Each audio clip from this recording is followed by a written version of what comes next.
Bienvenidos amigos, les saluda Alejandro Rebolledo. En esta oportunidad quiero hablarles de la corrupción. Según Heródoto, Sisames fue un juez real corrupto de la época del reinado de Cambises II de Persia. Aceptó un soborno en un juicio y dictó una sentencia injusta. Como consecuencia, el rey le mandó detener y nada más y nada menos, por prevaricador, y ordenó que se le despellejara vivo. Su piel se usó para tapizar el asiento en el que había presidido los juicios y en el que debía sentarse su hijo, quien iba a ser su sucesor, de nombre Otames, al que Sisames eligió que le reemplazara.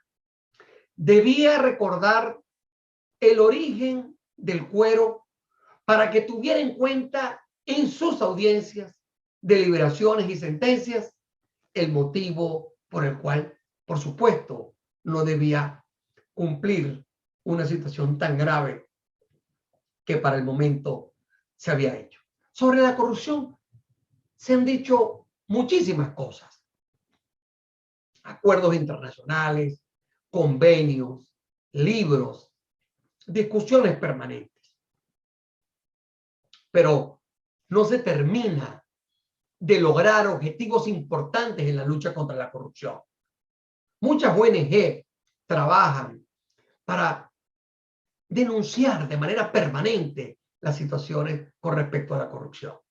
Podemos decir que la corrupción plantea graves problemas y amenazas para la estabilidad y seguridad de las sociedades. La corrupción socava las instituciones y, por supuesto, los valores de la democracia.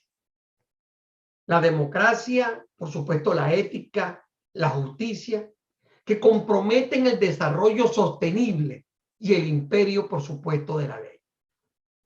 La gravedad de los casos de corrupción en todo el mundo cada vez son mayores.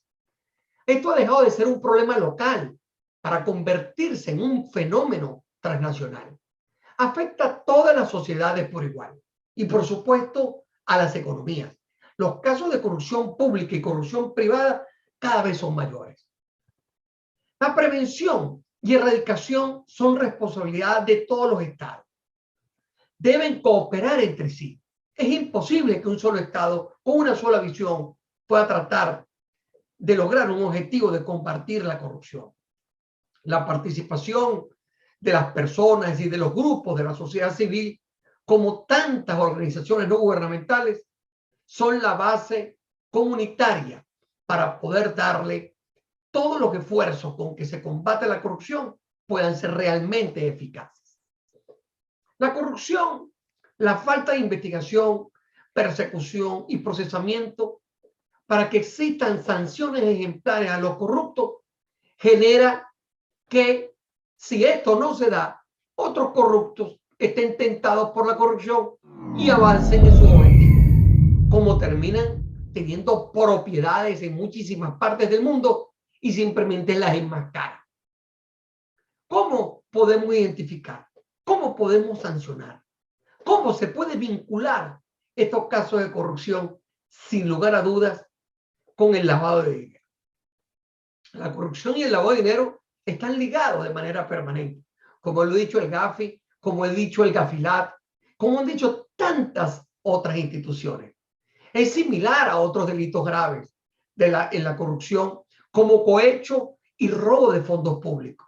Son generalmente comprometidos con el propósito de obtener ganancias privadas y, por supuesto, todo bajo cuyo origen es de manera ilícita. La lucha contra la corrupción y en la evaluación permanente que se hace para ello y en la evaluación que se hace en distintos países en la lucha contra la corrupción, cada día los resultados son los mismos. No se logran los objetivos. Mientras no tengamos instituciones fuertes, la corrupción irá avanzando cada vez más.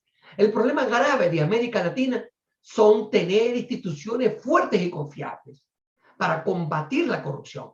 Y como lo hemos dicho en muchas oportunidades, La corrupción no tiene color político. La corrupción tiene aliados de turno. No es posible combatir la corrupción en cambios de gobiernos y gobiernos. Lo que se debe tener son instituciones fuertes, jueces fuertes y comprometidos, fiscales comprometidos, policía comprometidos, y de esa manera entender que también debe protegérsele a ellos porque tienen un compromiso muy grande institucional y con la sociedad.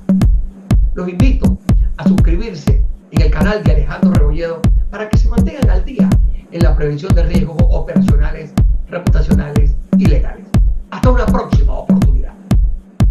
Alejandro Rebolledo, una voz autorizada en la prevención de la delincuencia organizada, narcotráfico, sanciones, lavado de dinero, fraude, corrupción, justicia, delincuencia organizada. Temas analizados por el Dr. Alejandro Rebolledo, conferencista internacional y especialista en prevención de delincuencia organizada.